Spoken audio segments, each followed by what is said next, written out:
Velasquez.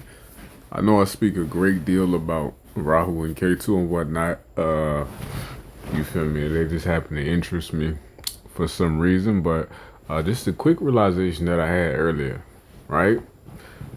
So the K2 side of the spectrum is showing where you realize a certain thing, a certain area of life, a lifestyle is not the truth, right?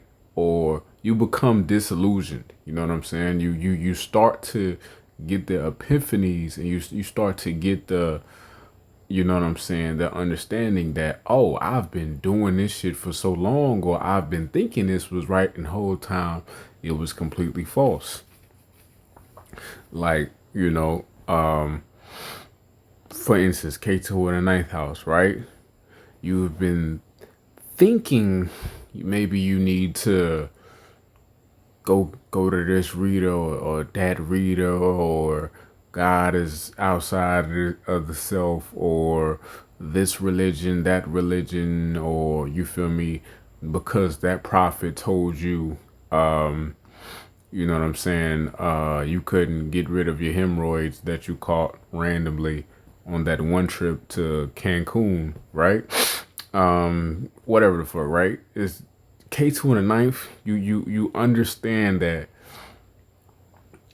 just the beliefs, or just the faith alone, you know what I'm saying? Just the running to different teachers to try to accumulate some type of study or whatever the fuck, you understand that it's not going to save you, and that often doesn't lead to the truth. And these sources can also contain a great deal of lies. You know what I'm saying? The guru can lie, right? K2 in the ninth, you get disillusioned about a lot of things pertaining to the ninth house themes and whatnot, right? Now, Rahu in the third, or matter of fact, let me do a couple more K2 placements. So let's say K2 in the third, right? You become disillusioned and you realize, you know what I'm saying, self effort, or just, just being an automaton, just automatically doing shit, just constantly hustling and bustling and trying to grind or whatever, and trying to fight your way through situations, or you feel me, the homies that you keep around you, your brothers, you become disillusioned, and you realize that this way of life, these types of people aren't the truth, and can be faulty, can default, can cause you great pain or whatever. You feel me? And this is the thing about Rahu and Ketu, though, right? As I've said earlier, Ketu is, you don't just completely give up the area of K2's placement. You don't just say fuck it and I want nothing to do with the third house, or I want nothing to do with the ninth, or I want nothing to do with the fourth, or the whatever K2 is placed at. You don't completely give it up. It's merely showing you that you have to detox your understanding of this particular house. You have to refine. You have to burn away the falsity. You have to burn away the inconsistency. You have to let go of the human duality attachments in relation to this house, and discover the higher divine nature of what K2 is trying to point you to, right? So that's K2. You know what I'm saying? It shows you where you become disillusioned at. Rahu, right? Rahu was like, Rahu is where deep down you know you need this particular thing, or you need this area of life to bring more of a completion to yourself, but you don't necessarily know why. You just know it, right? For instance, you know what I'm saying, certain women could say, oh, you want a guy that's 6'5", that's muscular, or you know what I'm saying, handsome, you feel me, drives the best car, guys, makes, I already said, makes six figures, intelligent, and describes all of these different qualities. And you feel me? She meets those qualities. You feel me? But I don't know. The guy might be a shit talker, or he might be abusive, or whatever. But she still is attracted to the Maya of the guy, or the manifestations that he's very much so interested in, right? And that kind of like is a Rahu type of signification. It's like, why does why would a woman want a guy that's 6'5" or whatever? You know what I'm saying, or muscular or whatever, right? It's because you feel me. That is what leads to survival and stability. It's not that she always. It's not that It's not that that fact is consciously present within her the decision making ability, or you feel me, it's not that that fact is always at the top of her mind, but it's something that's like unconscious, and it's something that you feel me, she just is naturally drawn to, even times beyond her understanding.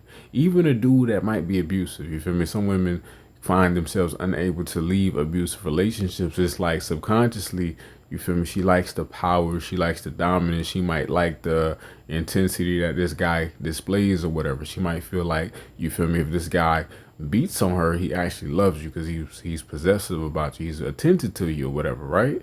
I hope this is making sense. I know I'm kind of all over the place with it. Another example, it's like gangsters. You feel me? Like a woman, might say she's attracted to the, he a blood, or he a crip, you feel me, a gang banger, he rob niggas, he shoot, he kill, he done been locked up 5-10 years or whatever the fuck, you feel me? And it's like, why is she attracted to this type of guy? And it's the surface level desire, or the raw carnal desire, is the Rahu aspect. But when you uncover it and go deeper, it actually has a genuine purpose underlying that raw carnal search or desire, right? It has a jewel and it has a gem in it. You know what I'm saying? It has something that's actually of purpose. You know what I'm saying? The human species, or you feel me, any individual, you want to survive. You want to give yourself a better chance to survive, procreate, proliferate, and put out the best genetic code that you can possibly put out into the world. You feel me? In your family lineage. So a gangster, or a nigga, you feel me, who gang bang, or who rob, or who steal, yada yada yada, this, that, and the third. This is an individual who is less likely to be dominated or to be conquered by others.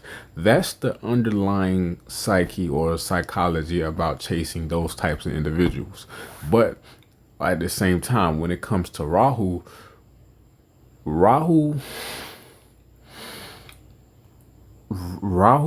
can have the problem of being too single-minded. You know what I'm saying? Like, one quality or one thing can become so important to you that you ignore other things that might be things to watch out for as well, that might be important, and that can cost you a great deal, you know what I'm saying, in your existence, due to you ignoring the other things and pursuing this one particular thing. So what do I mean, right? So, and I'm not just getting on the ladies, you know what I'm saying? Niggas is just as bad, you feel me? Nigga want a bitch with a fat ass, or, want a bitch with a fat ass, or an extensive throat, you know what I'm saying? Throat muscle fiber, reinforce, the Gawk 5000 Pro, right? Or all of these carnal factors and all of these carnal features that a man might expect about, the women they pursue or whatever, right? You want a foreign, as nowadays the young niggas like to call it or whatever, right? Fine shit. You feel me? Whatever motherfuckers want to call it, right? We have all of these, well, not we, I ain't part of that, but, people have all of these different typical desires and expectations about, what they desire from the opposite sex and whatnot, right? So again, I'm not just getting on the ladies as men are just equally as bad, but I guess to bring it back to the ladies, right? Once again, you feel me? She attracts the nigga that's a gangster, and she might feel that, you feel me? She secured a deeper type of protection. You know what I'm saying? The nigga got access, you know, to guns and drugs and all this other shit. You know what I'm saying? A lot of money. Nigga don't work. You feel me? She has a sense of power and sovereignty being with this individual, which is great. It's actually great. That's something that every woman should strive for. You know what I'm saying? Within a partner, right? But there are also consequences that come with that particular lifestyle and mentality. You know what I'm saying? A nigga might beat on her. You feel me? The nigga might be a destructive personality. He might not be the smartest of individuals. You know what I'm saying? He might be in and out of jail. You feel me? He might fuck around and get her locked up.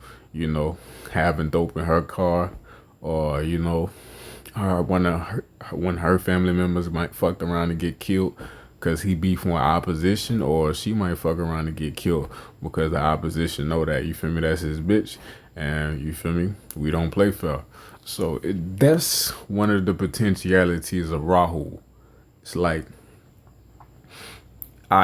you see a good quality, you see something shiny, you know, but you don't see the nigga with a sniper rifle that's right next to the shiny object, or you know, behind the house, and that's ready to knock your head off as soon as you touch the shiny object. It's like the rat sees the piece of cheese, but he doesn't see the mousetrap. That's pretty much the danger of Rahu, right? The attractive principle. Understand what you are attracted to Rahu for a deeper spiritual reason always. You feel me? That whatever you see or whatever you desire with Rahu, it definitely is something that's 1,000% important for your being, important for your psyche, important for your lens, your experiential source code, derivative to digest. You know what I'm saying? It's important for you to know this particular thing, right? But when it comes to actually tasting this particular thing, you don't just want to jump to it. You don't just want to zero in and think this is the way of life, because that definitely will cause great deal of consequence, if that makes sense. So you kind of gotta like dance back and forth between Rahu and Ketu. I mean, and really, I believe the rishis, they laid it out within the story of the Samudra Manthan itself. You know what I'm saying? The story of the gods and the demons churning the ocean. You feel me?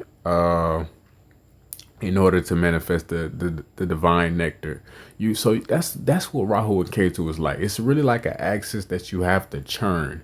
We all naturally do it, you know what I'm saying? But you don't just want to use one end of the spectrum. You don't just want to work with the demons, and you don't just want to work with the gods. You know what I'm saying? It's the light and the dark.